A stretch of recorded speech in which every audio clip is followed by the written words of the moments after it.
the Vegas Summer League, LeBron James, the 40-year-old, exercised a $52.6 million player option with the Lakers last month. He's entering a record 23rd NBA season, but quotes from Clutch Sports CEO Rich Paul the day Bron opted in sparked some intrigue about Bron's future in LA.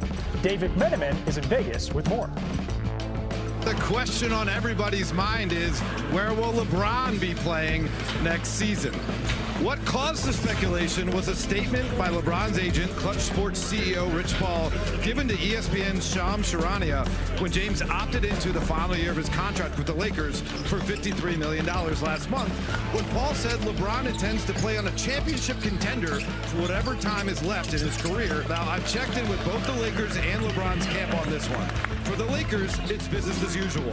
They have motivation to compete at the highest level and maximize not just LeBron's timeline, but they want to compete now with Luka Doncic.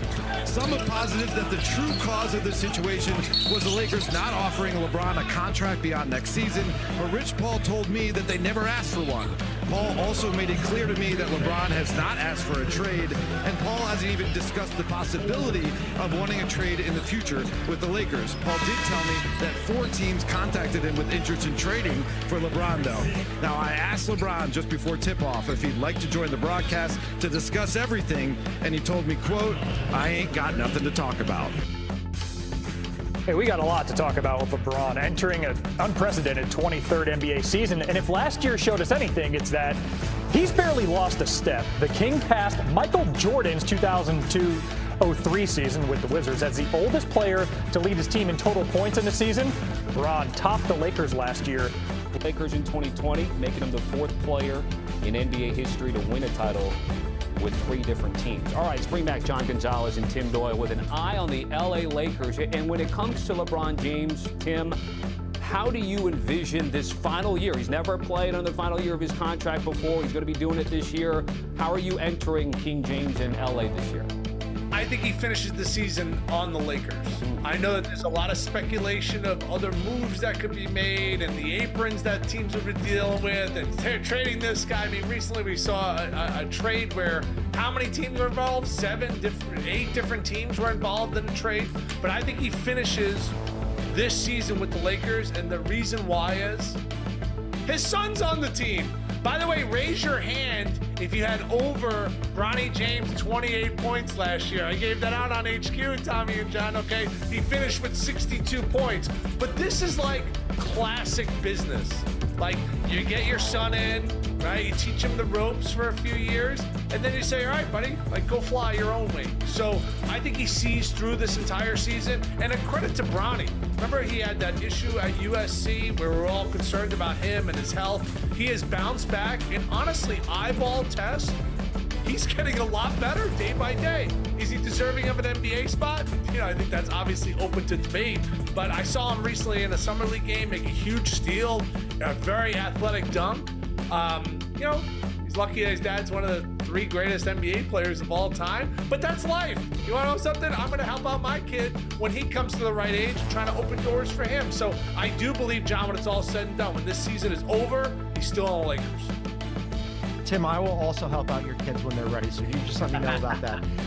As for LeBron, yeah, I think he's factors in for now, right? When you have Luka and LeBron, you've got a chance, but the West is absolutely loaded. And I don't think they're as good as the defending champs, Oklahoma City. I don't think they're as good as the Rockets, who now have KD and added Dorian Finney-Smith, who, by the way, used to play for the Lakers, now plays in Houston. And I don't think they're as good as the Nuggets either, because the Nuggets have the best player in the world, Nikola Jokic, and they got better this offseason. So at some point, if you're LeBron, you're playing on that final year, as Tommy said, do you look around and go, man, like, this might not be my last year, but it could be. And if it isn't my last year, it's close to my last year, and I'm running out of chances to actually win another ring. And I know he was on his podcast with Steve Nash talking about how ring chasing culture is weird, and he doesn't like how people apply it to him.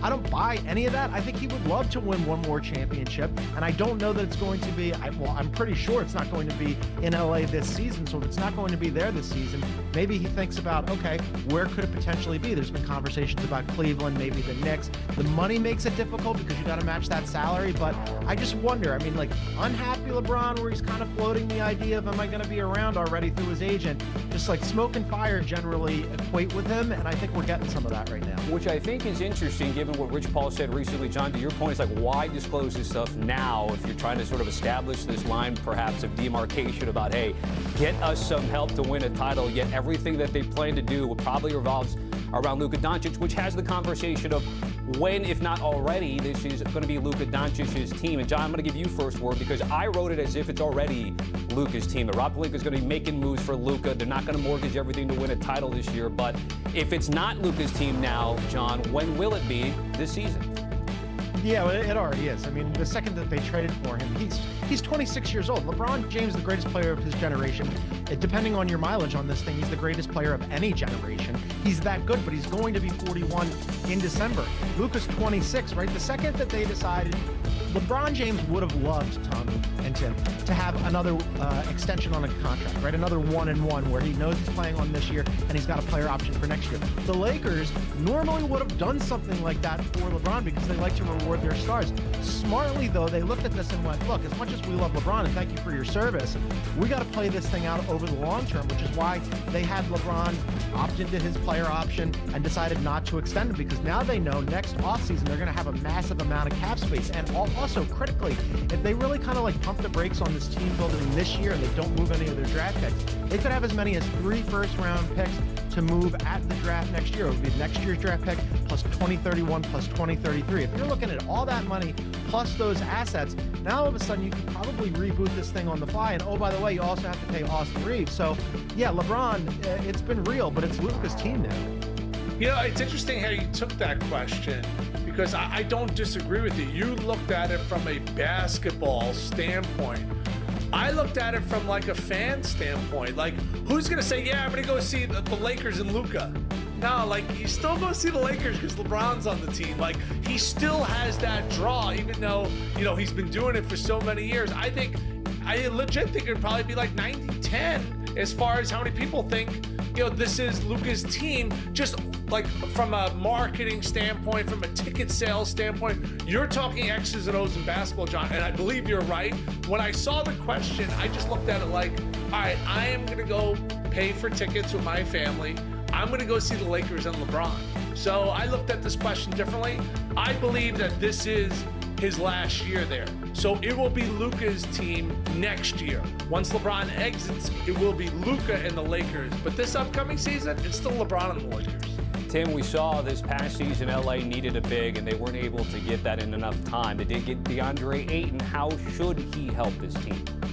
Well, I mean, you know, we're talking about a former #1 pick, obviously played the NBA Finals with the Suns. I think that he's a very serviceable big. My biggest concern with the Lakers is not in the regular season. It's in the postseason. Can they really lock down defensively and get key defensive stops? And LeBron James at his age is not the same defender that he once was in his career. Luka Doncic, there's no D in Doncic, just Doncic with O. It's just all about offense. So when I see this team, I see a lot of great regular season wins, but like, can you get key defensive stops over the course of a 7-game series against a high-profile team like Houston and OKC? I have big-time doubts, but as far as their success in the regular season, I think they're going to be really good. John, what do you think with J.J. Redick? How does he navigate this season, given the way last year ended somewhat combative at times, especially in the postseason? Yeah, I mean, JJ, he's the head coach of the Lakers, right? So you're always under a certain amount of pressure. I did think that they overachieved on the whole last year, Tommy. I mean, ending up as the 3rd seed in a loaded Western Conference is pretty good when not a lot of people had that kind of expectation. Plus, you had that massive trade in the middle of the season where you're integrating one of the great players of all time with one of the great players of his current generation in Luka Doncic. So, there's a certain amount of responsibility and expectation that comes with that. But when I look at the Western Conference, we're thinking at a minimum 13 to 14 teams put Utah off to the side. But pretty much everybody else, whether it's realistic or not, in the Western Conference thinks that they can make the postseason next year.